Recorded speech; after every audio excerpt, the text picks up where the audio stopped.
Los Angeles, KGIL. Tim, welcome to the Savage Nation.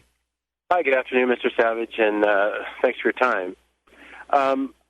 Just as you mentioned earlier, you can't reason with pirates. You can't reason with wolves. Now, wait a minute. Didn't Kevin Costner do a movie years ago that would argue to the contrary? Didn't he do Dances with Wolves? Don't the liberals believe that you could actually get in a cage with a polar bear because they're against global warming and the bear will lick their hands?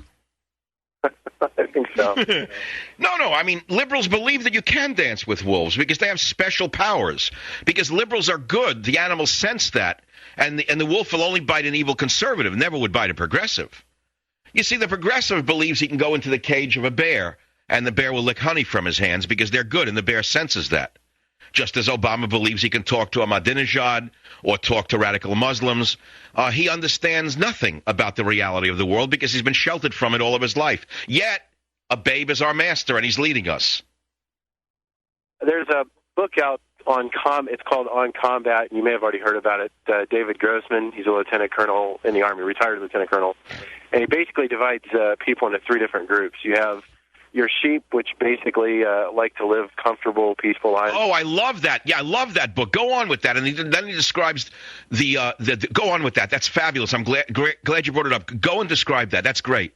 He also goes on to describe the wolves because the wolves always intend to be violent and to do harm. Then he describes the sheepdogs, which I put into the category of police officers and our armed services. It seems to me at this point...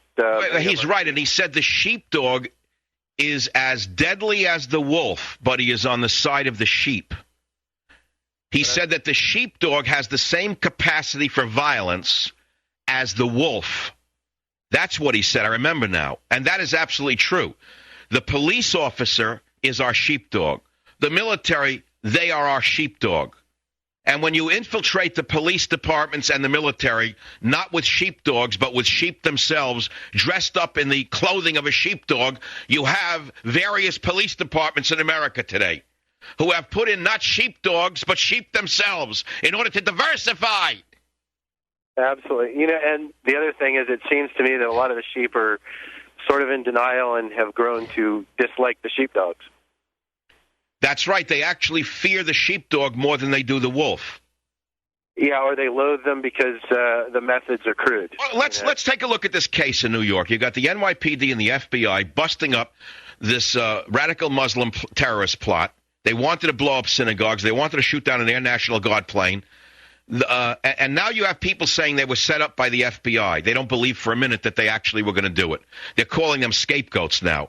Now, how much further from the truth can you get than this?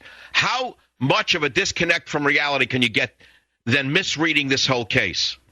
Well, it's nice to be in the pasture and be in denial that there are actually problems. Just live like a sheep. Be in denial until tragedy happens again, and then you'll have a short memory. You'll be back to being a sheep again. So... What is the name of that gentleman's book? I remember I received it. I don't know where I put it. David Grossman. He's a retired lieutenant colonel. He's written On Killing, On Combat, and he just wrote a new one. I haven't read it yet. The bullet. Well, what's his name again, Tim? David Grossman. Unbelievable. Yeah, that's how I see burly cops and burly soldiers. I see them as sheepdogs. Let's leave it at that. The last thing I want to see, let's say, is a fire person who can't lift a ladder.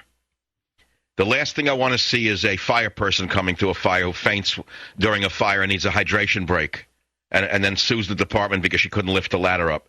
But the department had to hire that person because they needed to get a diverse workforce. I keep a picture on my desk here in my studio. It's of the 4 cops who were killed by the subhuman in Oakland. I see Sergeant Mark Dunnican. I see Officer John Heggie. I see Sergeant Irvin Romans. I see Sergeant Daniel Sakai. They were killed by a man, if you want to call him a man, I don't consider him a man. That person had left the human fold a long time ago and become a beast. Here's a man, one of them, Irvin Romans, had 6 children. 6 children. Sergeant Mark Dunnican had 3 children, ages 15, 13, and 8. Sergeant Daniel Sakai left a 4-year-old child along with his wife, Jennifer. Families destroyed by a person who had walked away from the human condition and had become an animal. And yet we had progressives in the San Francisco Bay who are attacking me, who supported this vermin who killed these officers. And yet we had newspapers in the Bay Area who took the side of the killer, not of the officers.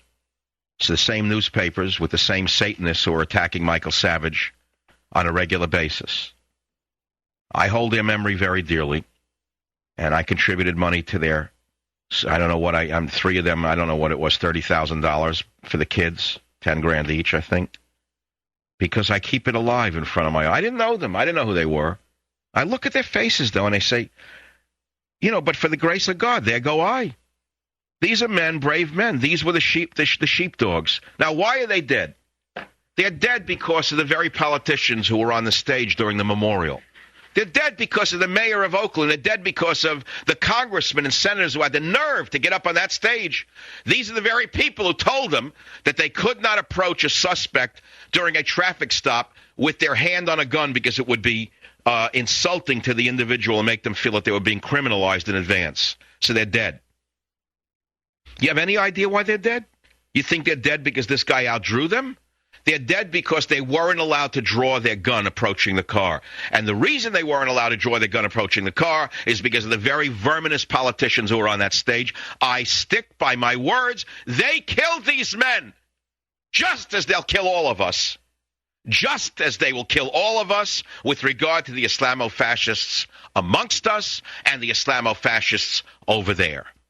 The same mentality that says to our soldiers, oh, they don't mean you any harm. They just want to give G.I. Joe some candy. Oh, don't go up to them with a loaded M1 because you're liable to intimidate those innocent villagers in Afghanistan. Go up to them and talk to them about Mickey Mouse and Donald Duck and get your face blown off because that way at least we don't insult the poor Afghani jihadis. And that way we are a just nation with high values. We have a president, a babe, gets up there and says, by upholding our values, we make ourselves safer. That's utter nonsense. That's ACLU leftist gibberish.